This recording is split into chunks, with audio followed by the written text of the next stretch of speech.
సీట్ల 150 సీట్ల 172 వస్తాయా అనేది చూద్దాం. ఒకవేళ కనుక ఒకళ్ళ మీద ఒకళ్ళు ఆధారపడే పరిస్థితి వస్తే అప్పుడు ఏమన్నా సీఎం షేరింగ్ ఉంటుందా పవన్ కళ్యాణ్ గారికి? సార్ ఇక్కడ రాష్ట్ర ప్రభుత్వం 3 పార్టీల సమన్వయ కమిటీలో ఏ నిర్ణయాలు జరుగుతుంది. ఇప్పుడు ఏదైతే నోటిఫికేషన్ అబద్ధాలు మాట్లాడితే ఫేక్ న్యూస్ అని చెప్పిన మన వైసీపీ నాయకులు చూస్తుంటే ఒక ముచ్చట వస్తుంది. పైగా బొగ్గులో నీళ్ళు మొత్తం నీళ్ళు కింద పోసుకున్నారని ఒక బాధ వస్తుంది. ఎందుకంటే విశ్వసనీయత గురించి మాట్లాడారు, నమ్మకాల గురించి మాట్లాడారు, మాట తప్పు మాట తప్పు అని ఇవన్నీ కూడా ఎన్నికల్లో చెప్పారు. 730 హామీలు ఏది నెరవేర్చలేదు. ఈరోజు బాధ ఎత్తుగా ప్రజల్లో రైలు వ్యతిరేకత వస్తా ఉంది. కాబట్టి జనసేన, తెలుగుదేశం పార్టీ, బీజేపీ మధ్యలో ఖచ్చితంగా మాకు అండర్స్టాండింగ్ కమిటీ, వ్యూహాత్మక కమిటీ ఉంది. కాబట్టి ఏదైనా సరే 100 రూపాయలు బీజేపీ వారు అమరావతి కట్టుబడి ఉన్నారు, జోన్ కట్టుబడి ఉన్నారు, పోలవరం ఉండేవాళ్ళు పూర్తి చేస్తాం వాళ్ళు హామీ ఇచ్చారు. సో పూర్తిగా మా మేనిఫెస్టో రావడానికి మేము అన్ని రకాలుగా ఎకనామికల్ గా అండ్ అడ్మినిస్ట్రేషన్ పరంగా రాజకీయం కూడా స్టెబిలిటీగా ముందుకు వెళ్తున్నాం. సో ఏమైనా చిన్న చిన్న పొరపచ్చులు వస్తే ఖచ్చితంగా కూర్చొని కాబట్టి డిస్కస్ చేసుకుంటుంది.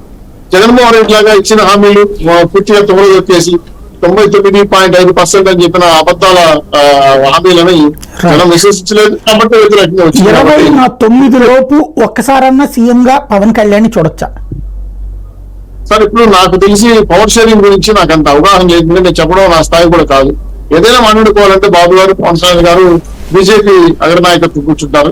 సో ఏ మేరకనేవి నాకు చాలా వ్యక్తిగత ఇన్ఫర్మేషన్ ఉన్నాయి. బాబు గారు ఎన్డీఏ కన్వీనర్ అవుతారని, అదొక 2 ఏళ్ళ తర్వాత రాష్ట్రపతి అవుతారని, రాష్ట్రానికి లోకేష్, పవన్ కళ్యాణ్ షేరింగ్ ఉంటారు, చాలా ఉన్నాయి మాకు తెలుసు. అవన్నీ కూడా ఊహలుగా చూస్తున్నాం. బహుశా గురువు ఎగడా వచ్చేటట్టు బయట పెట్టేస్తున్నాడు. వాస్తవాలు నాకు కూడా ఆంధ్రప్రదేశ్లో చీఫ్ గా ఉన్న రత్న మదనపల్లికి వచ్చాడు. ఆయనే మాట్లాడుతున్నారు పర్సనల్ గా. మాట్లాడుతూ నేను చెప్పుకుంటే ఏ అవకాశాలు ఉన్నాయి సంతోషం, మంచి పార్టీ కదా. పవన్ కళ్యాణ్ గారు కూడా పుల్లగా గారు కూడా రాష్ట్రాన్ని ఏలే అవకాశం ఇస్తుంది కదా. ఆయన రాష్ట్రం దేశానికి కన్వీనర్ అయినా రాష్ట్రపతి అయినా మన తెలుగువాడుగా పూడేవాడికి అవుతాడు కదా. ఇవన్నీ మంచి వార్తలే.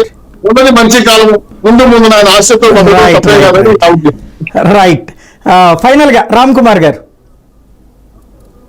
సాయి గారు, ఏ అవకాశాన్ని కూడా టీడీపీ వదులుకునే సిద్ధంగా లేదండి. అద్భుతంగా ప్రజెంటేషన్ ఇచ్చారు. మీరు క్వశ్చన్ నోట్ అడిగితే ఆయన ఆన్సర్ ఎక్కడికో తీసుకెళ్లారు. సరే, ఎవరు ఏదైనా తప్పలేదు వారి ఊహలు. కానీ సరే, ఇంకొకటి ఏంటంటే నెక్టివ్ నాకు వస్తాయి ఇవన్నీ అంటే అండి, మా Bharatiya Janata party last time ఒక చిన్న ఎగ్జాంపుల్ అండి, 2019 లో మాకు ఇండివిజువల్ గా మెజారిటీ వచ్చినా కానీ యాజ్ ఇట్ ఈస్ మా మిత్రులు కలుపుకొని వాళ్ళతో పాటు మాతో పాటు వాళ్ళకి కూడా ఏ విధమైన షేర్ ఇవ్వాలో ఆ విధంగా ఇచ్చాం.